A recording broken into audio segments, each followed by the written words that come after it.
நண்பர்கள் அனைவருக்கும் வணக்கம்.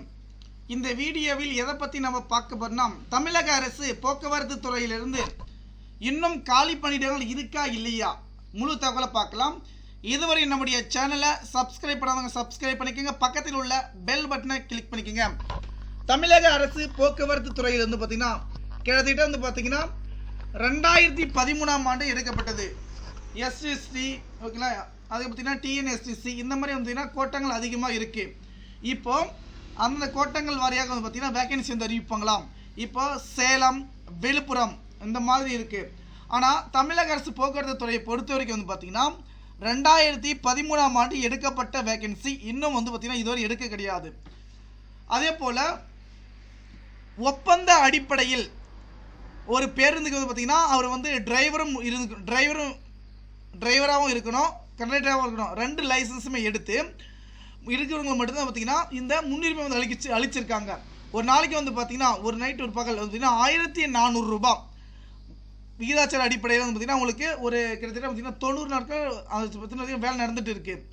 ஏன்னா இன்னும் பார்த்தீங்கன்னா ஆல்ரெடி டிஎன்எஸ்எஸ்சியில் பார்த்தீங்கன்னா ரிட்டையர்மெண்ட் ஆனவங்க பார்த்தீங்கன்னா செட்டில்மெண்ட் எல்லாம் பண்ணாதனால பார்த்தீங்கன்னா இது சில போராட்டங்கள் எல்லாமே நடந்துட்டு இருக்கு. அதனால் டிஎன்எஸ்எஸ்சியில் பார்த்தீங்கன்னா அதிகமான வேகன்சி எஸ்டிசி. ஆனால் தமிழக அரசு போக்குவரத்து துறையில் பார்த்தீங்கன்னா அதிகமான காலி பணியிடங்கள் இருக்குது. அது பார்த்தீங்கன்னா இன்னும் கூடிய விரைவில் பார்த்தீங்கன்னா நிரப்பணும்.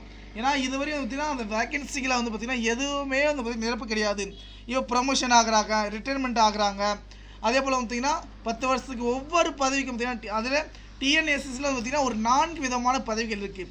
டிஎன்எஸ்சி பொறுத்த வரைக்கும் டிஎன்எஸ்டிசியில் 4 விதமான பதவிகள், அந்த 4 விதமான பதவிகளுக்கும் பார்த்தீங்கன்னா எடுக்கணும். நமக்கு தெரிஞ்ச பார்த்தீங்கன்னா டிஎன்எஸ்சியில் பார்த்தீங்கன்னா இதுவரை வேகன்சி எதுவுமே எடுக்க கிடையாது. அப்போ இன்னும் கூடிய விரைவில் பார்த்தீங்கன்னா இந்த வேகன்சி எல்லாமே பார்த்தீங்கன்னா எடுக்க போகிறாங்க. அதனால் நீங்கள் உடனுக்குடன் பார்த்தீங்கன்னா டிஎன்எஸ்சி ஆகட்டும், டிரைவர், கண்டக்டர் 2த்துக்குமே பார்த்தீங்கன்னா வேகன்சி நீங்கள் அப்ளை பண்ணுறதுக்கு 2 லைசன்ஸுமே எடுத்து வச்சுக்கோங்க. அதை பார்த்தீங்கன்னா முடியாது. இப்போ ரெனியூவல் பண்ணி வச்சுக்கோங்க, எம்ப்ளாய்மெண்ட்டில் பதிவு பண்ணி வச்சுக்கோங்க. ஜனவரி மாதம் 5ஆம் தேதிக்கு மேலே பார்த்தீங்கன்னா நமக்கு இந்த டிஎன்எஸ்சி வேகன்சி எடுக்கிறதா தகவல் கிடைச்சிருக்கு. நன்றி.